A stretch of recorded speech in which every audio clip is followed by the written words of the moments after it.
కడప జిల్లా అంటే ముందుగా గుర్తుకు వచ్చేది వైఎస్ ఫ్యామిలీని. దివంగత ముఖ్యమంత్రి రాజశేఖర్ రెడ్డి తండ్రి రాజారెడ్డి హయాం నుంచి ఆ జిల్లాపై ఆ కుటుంబానిదే ఆధిపత్యం. రాజారెడ్డి మరణం తర్వాత వైఎస్ రాజశేఖర్ రెడ్డి తన కుటుంబ ఆధిపత్యాన్ని కొనసాగించి ఓ చెరగని ముద్ర వేశారు. వైఎస్ఆర్ గుర్తుగానే కడప జిల్లాకు వైఎస్ఆర్ జిల్లా అని కూడా పేరు పెట్టారు. ఇక వైఎస్ఆర్ తనయుడిగా రాజకీయాల్లోకి ఎంట్రీ ఇచ్చిన జగన్మోహన్ రెడ్డి కూడా తనదైన సత్తా చాటుతున్నారు. అయితే తాజాగా వైఎస్ఆర్ సోదరుడు వైఎస్ వివేకానంద మృతితో ఇప్పుడు ఆ జిల్లాలోని ఫ్యాక్షన్ రాజకీయాలు మరోసారి వార్తల్లోకెక్కాయి.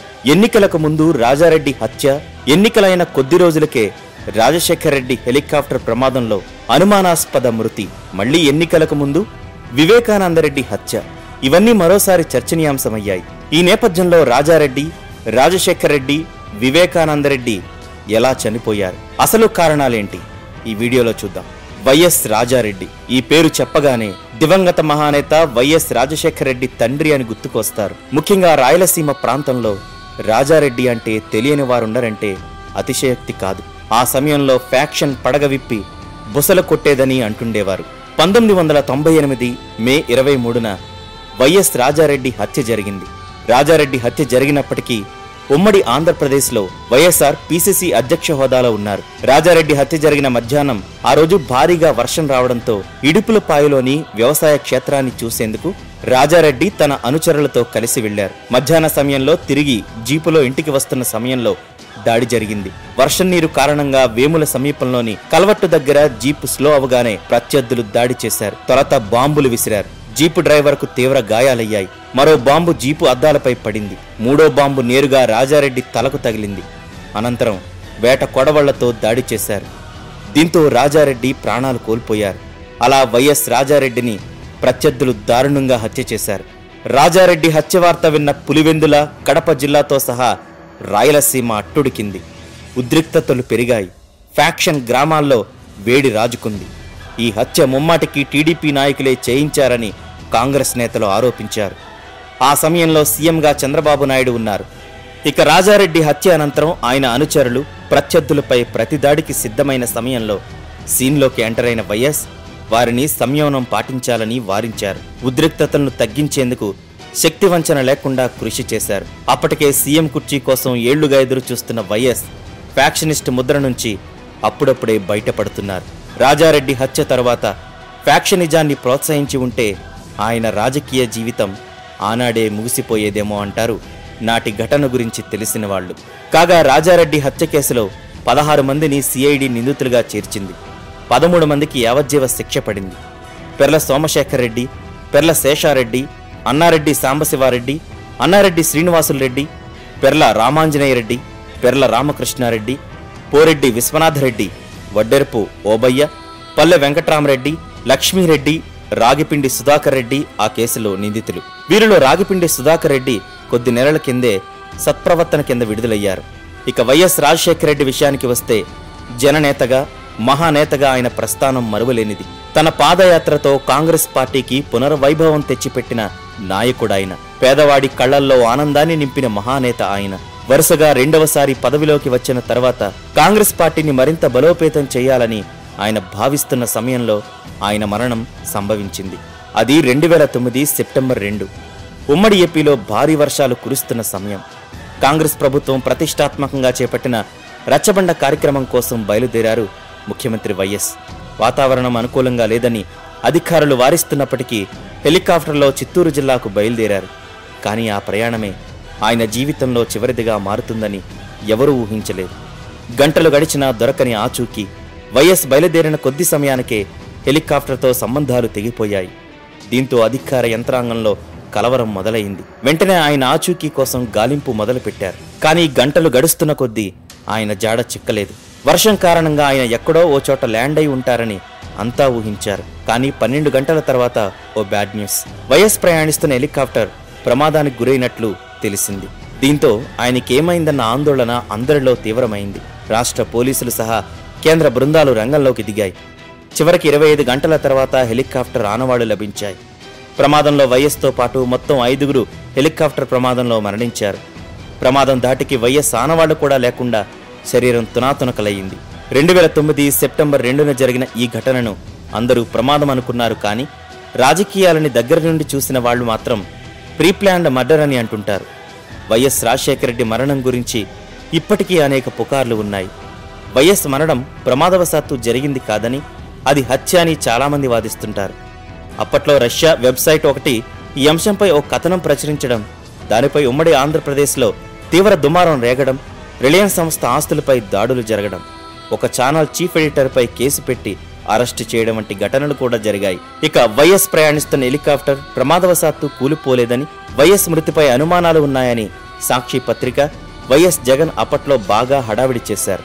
ఆ తర్వాత దాన్ని పట్టించుకోలేదు. కానీ ఆ తర్వాత తన తండ్రి స్థానంలో జగన్ సీఎం కావాలని కోరుకోవడం, దానికి కాంగ్రెస్ హైకమాండ్ ఒప్పుకోకపోవడం, దీంతో జగన్ ఓదార్పు యాత్ర చేయడం, ఆ తర్వాత వైసీపీ పార్టీని నెలకొల్పడం చకచకా జరిగిపోయాయి. ఉమ్మడి ఏపీ విడిపోయాక జరిగిన ఎన్నికల్లో గెలిచి సీఎం కావాలనుకున్న జగన్ కోరిక అప్పుడు నెరవేరలేదు.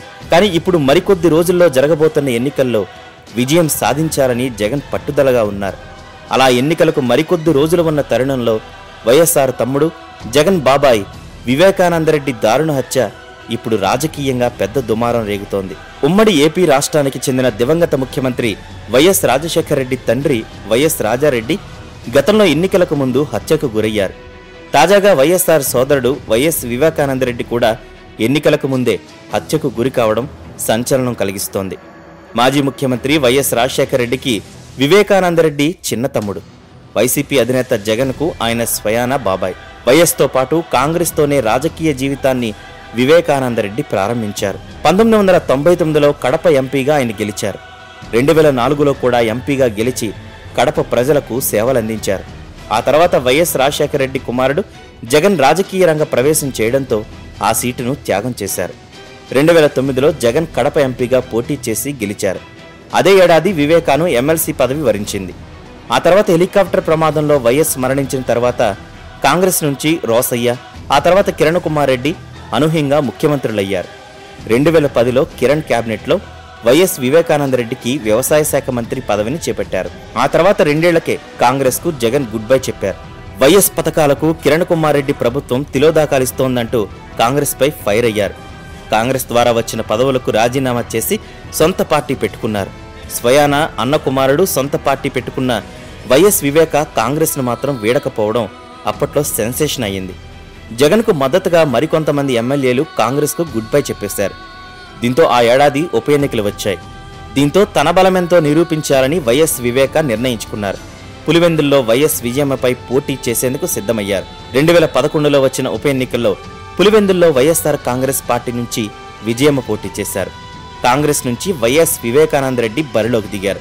కన్నతల్లి లాంటి వదినపై పులివెందుల్లో పోటీకి దిగడం ఏంటని అంతా ప్రశ్నిస్తే వైఎస్ వివేక ఘాటుగానే సమాధానమిచ్చారు. పులివెందుల్లో పోటీ చేయడం ద్వారా మంత్రి పదవిలో కూడా కొనసాగే అవకాశం ఉంటుంది. పులివెందుల ప్రజలకు సమాధానంగా ఉండాలనే పోటీ చేస్తున్నా, కుటుంబం గురించి బాధపడే కంటే ప్రజల కోసం పనిచేయాలనే అనుకున్నా. ఈ సెంటిమెంట్లతో ప్రజలను మభ్యపెట్టాలనుకుంటే మేము చేయాల్సి వస్తుంది. కొడుకులాంటి నా మీద వదిన పోటీ చేయడమేంటని మేము అనాలి. సెంటిమెంట్లు లేవు, రాజకీయాలు రాజకీయాలే అని ఆనాడు వివేకానందరెడ్డి కుండబద్దలు కొట్టారు. ఆనాటి ఉప ఎన్నికల్లో అనూహ్యంగా పరాజయం పాలవడం, ఆ తర్వాత జరిగిన పరిణామాల నేపథ్యంలో జగన్ పార్టీలోకి ఆయన చేరడం వెంటనే జరిగిపోయాయి. కడప జిల్లాలో ఎక్కడ ఏ కార్యక్రమం జరిగినా అక్కడ వివేక హాజరయ్యేవారు. నేతలు కార్యకర్తల్ని ఎంతో ఆప్యాయంగా పలకరించేవారు. అందరితో ఇట్టే కలిసిపోయేవారు వివేక. మృదు స్వభావిగా పేరు పొందిన వివేక హత్యకు గురి కావడం సంచలనం కలిగిస్తోంది. ముందు ఆయనది గుండెపోటని భావించారు. కానీ పోస్టుమార్టం రిపోర్ట్లో నివ్వెరపరిచే విషయాలు బయటకు రావడం హతాశుల్ని చేసింది. వివేకాన్ని దారుణంగా హత్య చేశారని పోలీసులు తెలిపారు. సిట్ దర్యాప్తు కొనసాగుతోంది. రాజశేఖర రెడ్డి తండ్రి వైఎస్ రాజారెడ్డి గతంలో ఎన్నికలకు ముందే హత్యకు గురయ్యారు. ఆ సమయంలో ఉమ్మడి రాష్ట్రానికి చంద్రబాబు సీఎంగా ఉండగా రాజశేఖర రెడ్డి పీసీసీ అధ్యక్ష హోదాలో ఉన్నారు. తాజాగా వైఎస్ సోదరుడు వైఎస్ వివేకానందరెడ్డి కూడా అదే రీతిలో హత్యకు గురి కావడం సంచలనం కలిగిస్తోంది.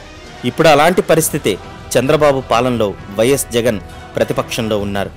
ఇవన్నీ యాదృచ్ఛికమే కావచ్చు. వైఎస్ వివేకానందరెడ్డిది ముమ్మాటికి హత్యే. అది రాజకీయ హత్యేనని అందరికీ తెలుసు.